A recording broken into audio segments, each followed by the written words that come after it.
ही सुद्धा आज मोठी पर्वणीच आहे. सत्संगजी कदाचित शेवटचं गीत ऐकल्यानंतर थोडंसं काही जणांनी विचार केला असेल तर त्यांना कदाचित वाटलं असेल की बाबा माहोल आनंदाचा आहे, गीतं इतकी आनंदाची झाली आणि शेवटच्याच गीतात महात्मा असं का म्हणले की क्षणाक्षणाने जीवन बुडते. आता एवढं सगळं चांगलं झालं तर बुडतं हे कशाला सांगायचं? प्रेमाने बोला, म्हणायचं की एखादं चांगलं आनंदाचं गीत. परंतु सत्संगाची बुडणार आहे हे सत्य आहे. हो, सत्य नाकारून नाही जमत.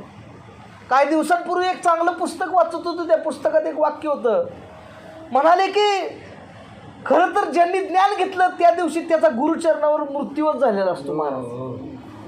आणि गुरुचरणावर ज्यांना मरता नाही ना आलं तर त्यांना पुढं जाऊन गुरु वचन जगता नाही आलं महाराज.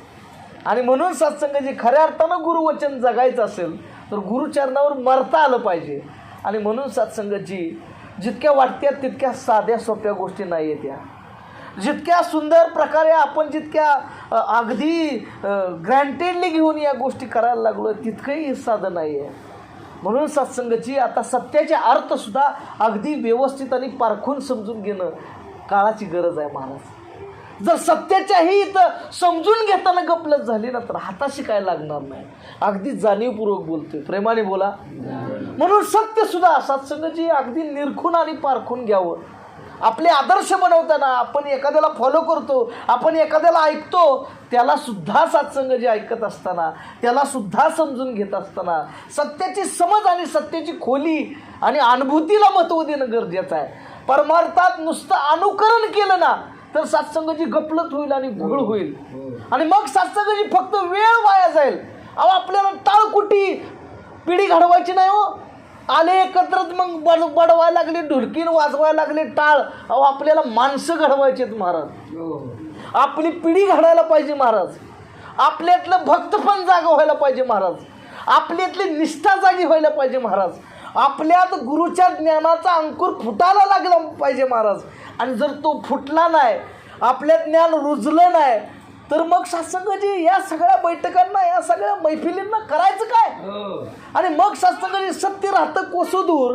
आणि मग सत्संगाची सत्य तर हाताशी न लागल्याची वेगळीच फरफट, पण त्या खोटं सत्याच्या पाठीमागं पाळल्यामुळं हे प्रपंचात सुद्धा जो काही अडचण निर्माण होती ना त्यानं दोन्ही बाजूने छळ होतोय ना तर तो कुठंतरी आता थांबवता आला पाहिजे. म्हणून सत्संगाची सत्य हे अगदी बसून वेळ देऊन समजून घेऊन पारखून समजून घेण्याचा प्रयत्न केला पाहिजे. आणि म्हणून सत्संगाची आग्रह अट्टहास विनंती ही एकच आहे की आपल्याला येणारी पिढी ही सशक्त घडवायची आहे. मी खरं सांगतो, संतांची वचनं आहेत. ज्यांना हे खरं ज्ञान कळलं त्या माणसांना फसवणं तितकं सोपं नाही महाराज.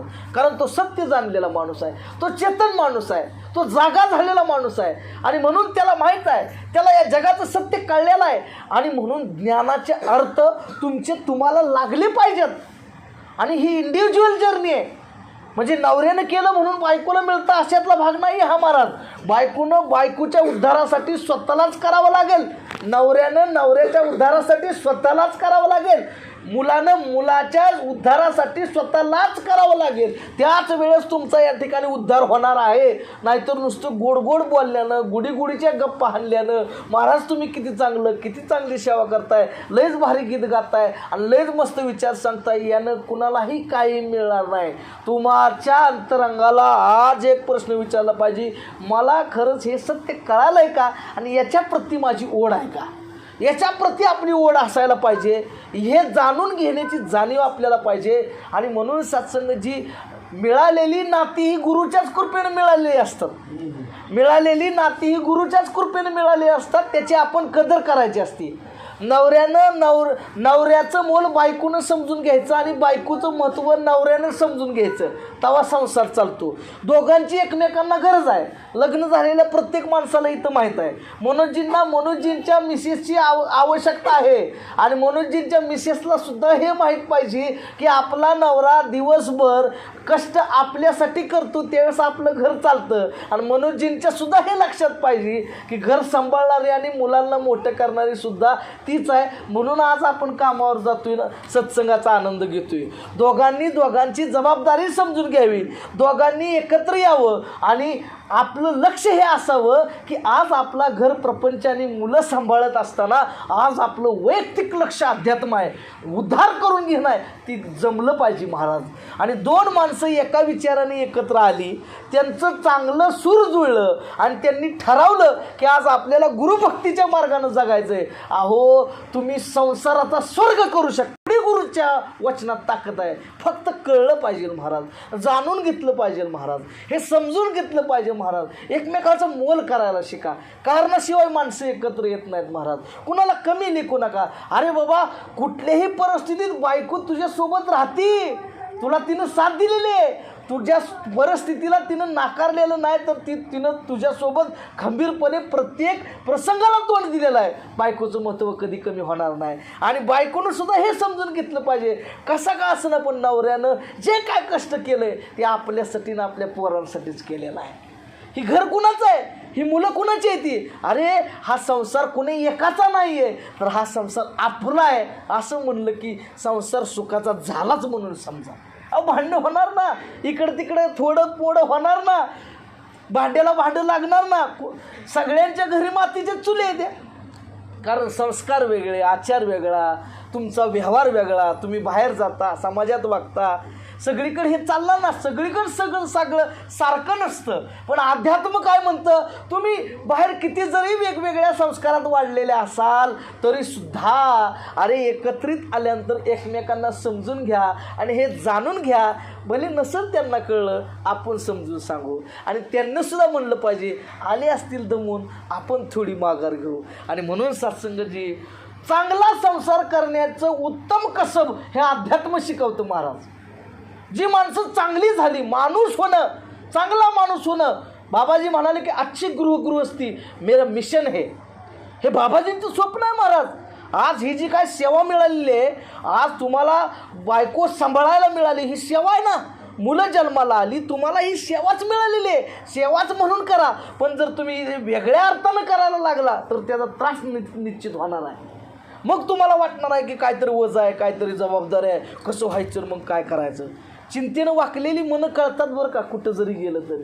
आणि म्हणून वाकून नका जावं, काय होणार, कसं होणार, मग असं झालं, गेला वेळ. अहो, एवढं दुःखाने ग्रासून आणि चिंतेनं जगाय जन्म मिळाला आहे का हो महाराज. अरे, आपल्याला जन्म हा आनंदासाठी मिळालेला आहे. म्हणून समजून घ्यायचं, झालंही झालं, आता सोडून द्यायचं, ती उकळत बसायचं नाही. आता पुढं कसं आनंदानं जगायचं, पुढं कसं आपण आनंदाचे क्षण आणायचे, या परिस्थितीतनं मार्ग कसा काढायचा, मुलाबाळांना चांगलं शिक्षण कसं द्यायचं, 2 पैसे वाचवून आपलं भविष्य कसं सुखकर काढायचं, सत्संग सेवा नामस्मरणाची ओढ धरून, साधू संतांची कास धरून, संत विचारानं आपला परमार्थ आणि प्रपंच कसा करायचा याची ओढ लागायसाठी म्हणून सत्संगाची अशा कार्यक्रमांची गरज असते. संत कुणाच्याही घरी काय जेवायसाठी येत नसतात महाराज. संतांना जेवायला नाही अशातला भाग नाही आहे. जेवायला घालणं हा तुमच्या प्रेमाचा भाग झाला. पण एखाद्याच्या घरी जाऊन शक्य तितक्या पद्धतीनं, कुणी विचारानं, कुणी गीतानं, कुणी डुलकीनं, कुणी कुठल्या शब्दानं त्या संताला कृतार्थ करावं, हा साधू संतांचा शुद्ध भाव असतो. आणि म्हणून संत म्हणाले की ते म्हणले की ऐसी कळवळी याची याती करी लाभावी न प्रीती. मला एक जणांना विचारलं, अरे म्हणले आमच्या गावाकडे मोठा कावडीचा उत्सव असतोय आणि म्हणले त्याच्यावर एखादं वाक्य टाकायचं, असं काहीतरी खतरनाक वाक्य सांग की. मी म्हणलं आता खतरनाक कशाला सांगू, एक चांगलं वाक्य सांगू का म्हणलं आमच्या सद्गुरूंचं. ते मला सांग बरं बघू. त्याला एक वाक्य सांगितलं, अरे तोडायला ताकद नाही लागत भाऊ, जोडायला ताकद लागते. तोडणं लय सोपं आहे. मग ते काही बी असू द्या, माणसं असू द्या, धर्म असू द्या, मनं असू द्या, पण जोडायला माघार घ्यावी लागते, सहन करावं लागतं, थांबावं लागतं, वाट पाहावी लागते, एकमेकांना समजून घ्यावं लागतं, 4 पावलं मागं जावं लागतं. त्या दिवशी महात्म्यांनी एक लय भारी वाक्य सांगितलं. बोलता बोलता आमची अशीच चर्चा चालली होती आणि ते म्हणाले की आज आपल्याला एकमेकांसोबत कळलं पाहिजे की एकमेकांसोबत जगायचं की जिंकायचं आहे. जगायचं असेल तर समजून घ्यावं लागेल आणि जिंकायचं असेल तर कुशाला भांडा की. पण जीवन ही स्पर्धा नाही हो, कुठल्याही गोष्टी स्पर्धा नाही, तर जगणं हे सुंदर करण्यासाठी आलं आहे. म्हणून सत्संगजी, गुरुनं तुमच्या सेवेत एकमेकांना जोडलेलं आहे, ही लक्षात घ्या. तुम्हाला कशासाठी जोडलेला आहे? ते सेवेत जोडलेला आहे. कशी सेवा करायची? कुंदनजींनं कुंदनजींच्या बायकोची सेवा करायची आणि त्यांच्या बायको सेवा कुंदनजींनं करायची. कुसाळकरजींनं त्यांच्या आईची, त्यांच्या बायकोची, त्यांच्या मुलांची सेवा करायची आणि कुसाळकरजींची त्यांच्या आईनं सेवा करायची, त्यांच्या बायकोनं त्यांची काळजी घ्यायची. एकमेकांचा रोल अदा करायचा. रोल आहे रोल. पण नाटक संपल्यानंतर मात्र हिशोबाला हाजरीला तुम्हाला जावं लागणार आहे हे मात्र विसरायचं नाही. आणि अध्यात्म ती वही आहे जिथं तुमचा हिशोब बघितला जाणार आहे. म्हणून आपण सगळ्यांनी आता लग्न झालेल्यांसाठी सांगितलं, पण ज्यांचं ज्यांचं झालं नाही त्यांच्यासाठी सुद्धा सद्गुरू सांगू बाबा, ज्यांना नाही त्यांना बी त्यांची जोडी मिळू द्या. प्रेमाने बोला. त्यामुळे तुम्ही बी काय खाल्लं नाराज होणार. प्रेमाने बोला. नाही, सगळ्यांचं सगळं ओके गुरु करणार आहे. त्यामुळे काळजी करण्याचं काही कारण नाही. सद्गुरूसारखा शुद्ध विचार आपल्या जीवनात आला आहे. महात्मा म्हणाले की संतांना घरी बोलवा, दुःख पळून जाईल. संत येतात, मार्ग दाखवतात, विचार सांगतात, प्रकाश टाकतात आणि आपलं जीवन उजळून जातं. महाराज यांचं येणं साधन नाही आहे. यांचं येणं हे आपल्या उद्धारासाठीच आहे. फक्त आपल्याला त्यांच्या देव बघता आला पाहिजे. आज आपण त्यांच्यात व्यक्ती बघितला की मी कार्यक्रम लागलाच म्हणून समजायचं. म्हणून आता व्यक्तीकडे न बघता आपल्याला शक्तीशी जोडून येता यावं. आणि म्हणून सत्संगजी गुरुच्या चरणी पुन्हा एकदा विनंती आहे, अर्धाच आहे की सत्संगतजी या परिवारानं आम्हा सगळ्यांना एकत्रित बोलवलं.